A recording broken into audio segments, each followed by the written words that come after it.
everyone, welcome to the sociology class. So today we are going to learn about industrial and post-industrial society. It is a very easy and very important topic. इसे हम पढ़ते हैं types of societies में. मैंने already 3 types को पढ़ा दिया है स्पेशल क्लास में.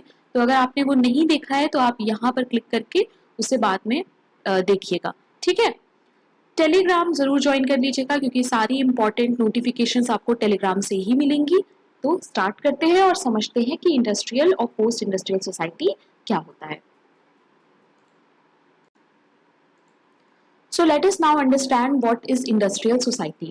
Industrial society is a society driven by use of technology, machinery, enable mass production, supporting large population with high capacity of division of labor. तो देखो पहली ही लाइन में इंडस्ट्रियल सोसाइटी की कितने सारे फीचर्स हमें पता चल गए. इंडस्ट्रियल सोसाइटी में टेक्नोलॉजी बहुत ज़्यादा होती है, मशीनरी बहुत ज़्यादा होती है, मास प्रोडक्शन होता है, ज़्यादा चीज़ों का प्रोडक्शन होता है. ठीक है, बड़े लेवल पे प्रोडक्शन होता है, लार्ज पॉपुलेशन होती है यानी लोग बहुत ज़्यादा होते हैं उस सोसाइटी में, और डिवीजन ऑफ लेबर होता है. मतलब कि जिस काम में आप स्पेशलाइज्ड हैं आप वही काम करेंगे. Such a structure developed in Western world in the period of time following Industrial Revolution and replaced the agrarian society of pre-modern pre-industrial age. तो इंडस्ट्रियल रेवोल्यूशन के बाद से वेस्टर्न से हमें दिखाई दिया कि ये किस तरह से इंडस्ट्रियल सोसाइटी हमारी आई. ठीक है, और ये कैसे आई थी? अग्रेरियन सोसाइटी जो थी, जब हम लोग ज़्यादातर डिपेंड थे एग्रीकल्चर पे, वहाँ से शिफ्ट होकर ये आई इंडस्ट्रियल की तरफ. ठीक है. Industrial societies are generally mass societies. ये बहुत ही बड़ी सोसाइटीज होती हैं. May be succeeded by information society. Information society क्यों? अभी देखो जिस सोसाइटी में हम लोग रह रहे हैं हमारे पास कितनी तरह की इंफॉर्मेशन होती है ना. They are often contrasted with traditional society. तो ट्रेडिशनल सोसाइटी के अपोजिट में हम देखते हैं इंडस्ट्रियल सोसाइटी को. Industrial societies use external energy sources. बहुत सारे energy sources industrial society use करती है, फॉसिल फ्यूल्स पे डिपेंड होती है ना. ये सब हमें पता है, बेसिक्स हमने पहले पढ़े हैं. The production of food is shifted to large commercial farms where products of industry such as combined harvesters and fossil fuel based fertilizers are used. तो कुछ भी देखो नेचुरल नहीं है यहाँ पर. फॉसिल फ्यूल बेस्ड फर्टिलाइजर्स होते हैं. ह्यूमन लेबर जो है वो बहुत ही कम होता है प्रोडक्शन में क्योंकि सारा काम तो मशीन से हो रहा है. ठीक है. No longer needed for the production of food. Excess labour is moved into these factories where mechanization is utilized to further increase efficiency. तो ज़्यादातर सारा काम मशीनों से होता है और efficiency यानी जो काम करने की कह सकते हैं कैपेसिटी है वो बढ़ जाती है मशीनों की वजह से. तो ये कुछ पॉइंट्स थे जो आपको पता होने चाहिए इंडस्ट्रियल सोसाइटी में. एक चीज़ मैं और कहना चाहूँगी कि आप इंडस्ट्रियल सोसाइटी को, मैंने आपको इग्नू में पढ़ाया था ना कॉम्प्लेक्स सोसाइटी, आप उसको दिमाग में रखकर चीज़ों को समझ सकते हो. ठीक. तो अगर कॉम्प्लेक्स सोसाइटी से भी क्वेश्चन आ जाता है तो सारी बातें जो हम इसमें कर रहे हैं वो क्या होंगी? सेम होंगी. ठीक है. Thinkers like Karl Marx, Max Weber, Emile Durkheim associated a number of social features with industry. तो कार्ल मार्क्स, मैक्स वेबर, ये जितने भी सोशोलॉजिस्ट हैं हमारे इंपॉर्टेंट, इन्होंने कुछ फीचर्स है, सोशल फीचर्स, जो इन्होंने इंडस्ट्री के साथ रिलेट किए थे. कौन कौन से थे वो? पहला था अर्बनाइजेशन. अर्बनाइजेशन मतलब कि लोग रूरल एरियाज से अर्बन एरियाज में ज़्यादा मूव करने लगते हैं क्योंकि उन्हें इंडस्ट्री में काम करना होता है. ठीक है. The loss of face to face relationships that were found in rural areas. तो रूरल एरियाज में जैसा हम लोग देखते हैं फेस टू फेस उनका रिलेशनशिप होता है, हमारे इंडस्ट्री की जो इंडस्ट्रियल सोसाइटी है वहाँ पर वो हमें देखने को नहीं मिलता है. They are substitution by anonymous profession relationship. मतलब आप जिसके यहाँ काम कर रहे हो आपको पता ही नहीं आपका बॉस कौन है, आपका मेन इंडस्ट्री का मालिक कौन है. बहुत से लोगों को नहीं पता होता है. ठीक है. अभी जैसे मैं आपसे पूछूं, आप जिस प्लेटफॉर्म पे पढ़ रहे हो, यूट्यूब पे पढ़ रहे हो, तो यूट्यूब के मेन बॉस यूट्यूब का कौन है? तो बहुत से लोग नहीं बता पाएंगे, है ना. क्यों है ऐसा? क्योंकि हम लोग इंडस्ट्रियल सोसाइटी में हैं. ओके. तो industrialization involves a detailed division of labour. तो हमें इंडस्ट्रियलाइजेशन में बहुत ज़्यादा डिवीजन ऑफ लेबर देखने को मिलता है. सब लोग सब काम नहीं करते हैं, सबके काम जो है वो अलग अलग है, स्पेशलाइज्ड हैं. People often do not see the end result of their work. Very important. ये वाला पर्सपेक्टिव कार्ल मार्क्स का है. तो हमें अपना एंड रिजल्ट नहीं मिलता है, तो हमें हमारा एंड रिजल्ट नहीं दिखाई देता है. बहुत से लोग फैक्ट्रीज में काम करते हैं तो वो एक स्मॉल पार्ट पे ही काम करते हैं, है ना. और उनको नहीं पता कि उनको लगता है कि इस पूरे प्रोसेस में जो फाइनल प्रोडक्ट है उसमें हमारा वैल्यू नहीं है। ठीक है, काम काफी रेपिटेटिव होता है, एग्जॉस्टिव होता है। एक ही जैसा काम आप जब बार बार करोगे तो आप एक लिमिट के बाद आप एग्जॉस्ट हो जाओगे, थक जाओगे, बोर हो जाओगे। ठीक है, even this better than having no work at all. इससे अच्छा तो है कि आप अनएम्प्लॉयड रहें। Marx called this situation alienation. Very important, Marx ने इसी चीज को कहा था कि ये एलियनेशन होता है। When people do not enjoy their work, जब लोगों को अपने काम कर करके वो इतना कह सकते हैं पक चुके होते हैं कि उनको अपना काम करने में अब मजा ही नहीं आ रहा है। See it as something they have to do only in order to survive. वो अपना काम सिर्फ इसीलिए कर रहे हैं क्योंकि उन्हें सर्वाइव करना है, अदरवाइज उन्हें कोई इंटरेस्ट नहीं है। ठीक है, and even that survival depends on whether technology has room for human labour. अब क्या हो गया है, अब आपको काम भी उसी हिसाब से मिलेगा कि उस चीज की कोई टेक्नोलॉजी तो नहीं है। फॉर एग्जाम्पल, मान लो पहले कोई चीज हाथ से होती थी, ठीक है, कॉटन या कॉटन का कपड़ा या फिर कोई भी क्लोथ जो हम बनाते थे वो हाथ से बनाया जाता था पहले। ठीक है, अब वो मशीन से बनने लगा है, तो आपकी तो स्किल है हाथ से बनाने की, है ना, आप तो इतने समय से करते आ रहे हो उस चीज को, बट आपका काम अब किसने रिप्लेस कर दिया, टेक्नोलॉजी में। तो इससे कार्ल मार्क्स ये कहना चाहते हैं कि हमारा सर्वाइवल जो है वो डिपेंड करता है टेक्नोलॉजी पे। अब टेक्नोलॉजी डिसाइड करेगी कि हम किस तरह का काम करें, कैसा काम ना करें। ओके, आई होप ये सारे पॉइंट्स आपको क्लियर होंगे। Industrialization leads to greater equality at least in some spheres. अब देखो, इंडस्ट्रियलाइजेशन के आने से कुछ कुछ इक्वालिटी भी हुई है। कैसे, कास्ट डिस्टिंक्शंस हट गया है ना। अब जैसे हम लोग अपने सिटीज में देखते हैं कि कोई कास्ट की बात तो करता नहीं है। अगर आप किसी को अपना फ्रेंड बनाते हो तो क्या आप पहले उससे कास्ट पूछते हो, या आप मुझसे जैसे पढ़ रहे हो तो क्या आप ये कहोगे कि मैम आपकी कास्ट क्या है, आप मेरी कास्ट की है तो ही मैं पढ़ूंगा, नहीं तो मैं नहीं पढ़ूंगा। तो ऐसी चीजें अब नहीं है। यहाँ पे क्या आ रहा है, इंडस्ट्रियलाइजेशन की वजह से इक्वालिटी आ रही है। On the other hand, older forms of discrimination may persist even in new factory. पर कुछ तरह का डिस्क्रिमिनेशन अभी भी होता है जो कि हमें पता है, जैसे कि रेस से रिलेटेड, जेंडर से रिलेटेड, है ना। जैसे मेन को सैलरी ज्यादा देंगे, वुमेन्स को कम देंगे, तो इस तरह के डिस्क्रिमिनेशन अभी भी होते हैं। तो इंडस्ट्रियलाइजेशन की वजह से क्या हुआ है, काफी ज्यादा सोशल इनइक्वालिटीज भी आई हैं। कास्ट में इक्वालिटी हो गई है पर इनइक्वालिटी बढ़ गई है। जैसे इकोनॉमिक इनइक्वालिटी हम कार्ल मार्क्स में पढ़ते हैं ना, हैव्स एंड हैव नॉट्स, तो वो वाली चीज आप यहाँ पर सोच सकते हो एज एग्जाम्पल।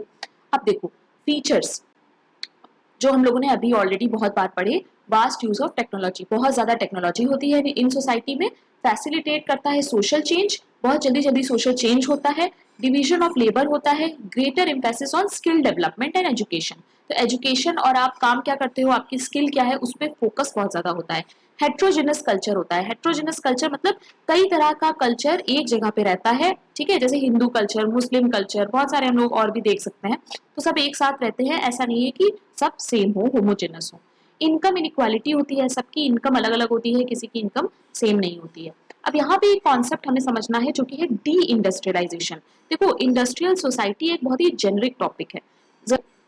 जरूरी नहीं है कि वो आपसे पूछ लेंगे डायरेक्टली कि इंडस्ट्रियल सोसाइटी क्या होती है। इतना इजी क्वेश्चन आने लगा तो फिर सबका ही सिलेक्शन हो जाएगा। तो ये जरूरी है कि उससे जो आसपास के रिलेटेड टॉपिक्स हैं वो भी आपको पता हो। तो डी इंडस्ट्रियलाइजेशन क्या होता है, it is a process of destruction of Nations industrial capacity. इसको आप याद कर लो, एक कंट्री की जो पावर होती है इंडस्ट्रियल, उसको अगर आप डिस्ट्रॉय कर रहे हो, that is deindustrialization. Before the advent of Europeans in India, मतलब अंग्रेजों के आने से पहले इंडिया वाज इंडस्ट्रियल हब, यानी अंग्रेज जब इंडिया में आए थे उस टाइम तक हमारा इंडिया इंडस्ट्रियली बहुत अच्छा था। बट उन्होंने क्या किया, उन्होंने उसे एक्सप्लॉइट करा, बर्बाद किया, जिसकी वजह से हमारे साथ क्या हो गया, डी इंडस्ट्रियलाइजेशन हो गया।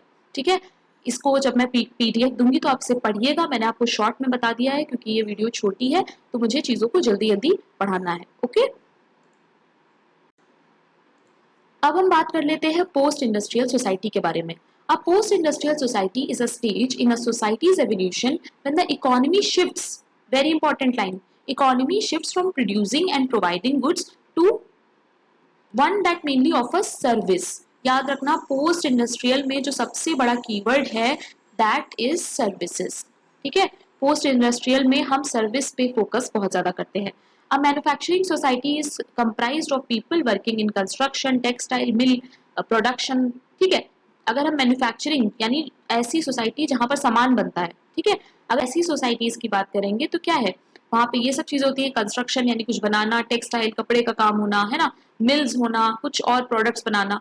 बट सर्विस सेक्टर में ऐसा नहीं होता है। सर्विस सेक्टर क्या होता है, जहां पर आप लोगों को ज्यादा से ज्यादा सर्विस प्रोवाइड कर रहे हो। जैसे टीचर का काम होता है पढ़ाना, जैसे मैं आपको पढ़ा रही हूँ। डॉक्टर का काम क्या होता है, पेशेंट्स को चेक करना, उनकी हेल्थ को देखना, ठीक है। तो इन सब चीजों में क्या हो रहा है, आप एक सर्विस प्रोवाइड कर रहे हो, ठीक है। तो पोस्ट इंडस्ट्रियल सोसाइटीज में हम ज्यादा फोकस किस पे करते हैं, सर्विस पे। जैसे हमारा जो अभी इंडिया है वो एक पोस्ट इंडस्ट्रियल सोसाइटी में आ रहा है। क्यों, क्योंकि सर्विसेज ज्यादा से ज्यादा बढ़ती जा रही है ना। देखो, in a post industrial society technology, information and services are more important than manufacturing actual goods. तो गुड्स बनाने से ज्यादा हमारा फोकस होता है सर्विसेज पे, ठीक है। अब वो सर्विस कोई भी हो सकती है, टेक्नोलॉजी से रिलेटेड, इन्फो से रिलेटेड।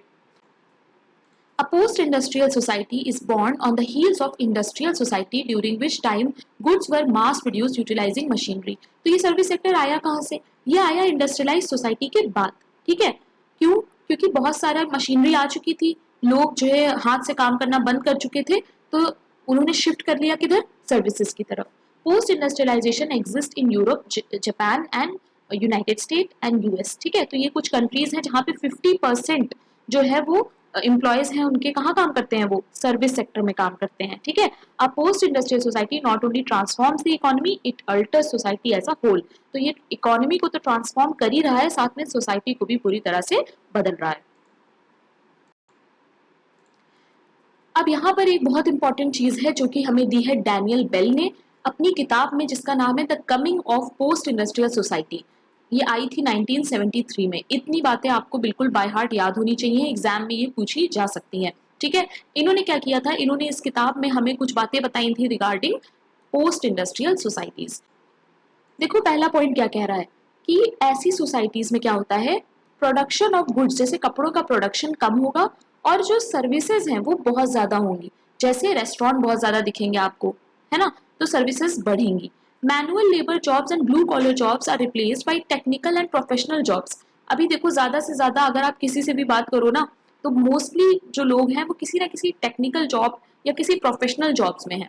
मैनुअल जॉब आपको बहुत कम दिखेंगी, ब्लू कॉलर जॉब्स आपको बहुत कम दिखेंगी। तो ये चीज है कि ऐसी जॉब्स रिप्लेस हो रही हैं टेक्निकल जॉब से। Society experiences a shift from focusing on practical knowledge to theoretical knowledge. तो अब हम लोग प्रैक्टिकल से थ्योरी की तरफ जा रहे हैं, है ना। The latter involves the creation of new invention solution, जिससे कि हमारे पास नए तरह के सॉल्यूशंस आए। There is a focus on new technologies, how to create, utilize them as well as harness them. किस तरह से नई नई टेक्नोलॉजीज आए, इस पे बहुत ज्यादा फोकस है। New technologies foster the need for new scientific approaches like IT, cyber security. अब देखो, क्योंकि नई नई फैसिलिटीज आ रही है ना, तो हमें नए नए तरह का साइबर सिक्योरिटी भी चाहिए। फॉर एग्जाम्पल, सारी चीजें ऑनलाइन है, ठीक, जैसे मैं अभी ऑनलाइन पढ़ा रही हूँ, तो यूट्यूब के पास कुछ ना कुछ ऐसा साइबर सिक्योरिटी कुछ होगा। जैसे मेरे पास एक पासवर्ड है, ठीक है, वो भी एक तरह का क्या है, सिक्योरिटी ही तो है। अब अगर मेरा यूट्यूब कोई हैक कर ले तो ये एक तरह की प्रॉब्लम है। तो हमें नई तरह की अप्रोचेस चाहिए जिससे हमारा जो भी टेक्नोलॉजीज है वो बची रहें, ठीक है। अगर मैं किसी को ऑनलाइन पेमेंट कर रही हूँ तो वो सेफली हो पाए, मेरे साथ कोई फ्रॉड ना हो, इन सब चीजों की भी अब नीड है, ठीक, बचाने की need. Okay, society needs more college graduates. अब बहुत ज्यादा एजुकेशन पे तो फोकस है ही, बहुत ज्यादा ज्यादा कॉलेज ग्रेजुएट्स चाहिए हमें विद एडवांस नॉलेज, जो कि टेक्नोलॉजी को और डेवलप कर सकें, एडवांस कर सकें। तो ये कुछ पॉइंट्स हैं रिगार्डिंग डैनियल बेल। इन्होंने कैरेक्टरिस्टिक्स जो दी हैं ये आपको एकदम याद होनी चाहिए अच्छे से, इसमें से क्वेश्चन आ सकते हैं। अब यहाँ पर मैंने एक बुक लिस्ट दे दी है, क्योंकि एग्जाम में बुक्स पूछी जाती हैं, तो आपको हर टॉपिक से रिलेटेड बुक तो प्रिपेयर करके जाना ही है। मैं इस पे बहुत बार इंपॉर्टेंस इस बात को दे चुकी हूँ। आई होप कि आप इस चीज की सीरियसनेस को समझ रहे हैं, ठीक है। जो भी टॉपिक आपके सिलेबस में है, चाहे वो CUET PG हो, नेट हो, कोई भी हो, आप बस गूगल पे जाइए, उसके बारे में सर्च करिए, और जो भी बुक्स आपको उस कीवर्ड से मिल रही हैं उनको एक जगह पर नोट कर लीजिए। मैंने इंडस्ट्रियल सोसाइटी और पोस्ट इंडस्ट्रियल सोसाइटी की लिस्ट यहाँ पर बना दी है, आप इसका स्क्रीनशॉट ले लीजिए या इसको कहीं नोट कर लीजिए, बट इसे आपको पढ़ के जाना है, ठीक है।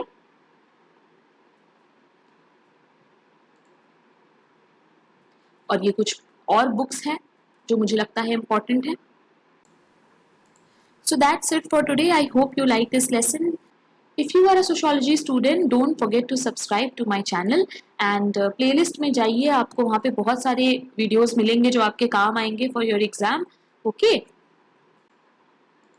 And this is my Telegram channel that you should join if you are a sociology student. आप किसी भी एग्जाम की प्रिपरेशन कर रहे हैं, मेरा कंटेंट ऐसा होता है कि आपको हेल्प होगी। ओके, मेरा है पर्सनल टेलीग्राम। अगर आपको कोई भी डाउट है सोशोलॉजी से रिलेटेड तो आप मुझे मैसेज करके कभी भी पूछ सकते हैं 24/7। So thank you very much guys, keep learning.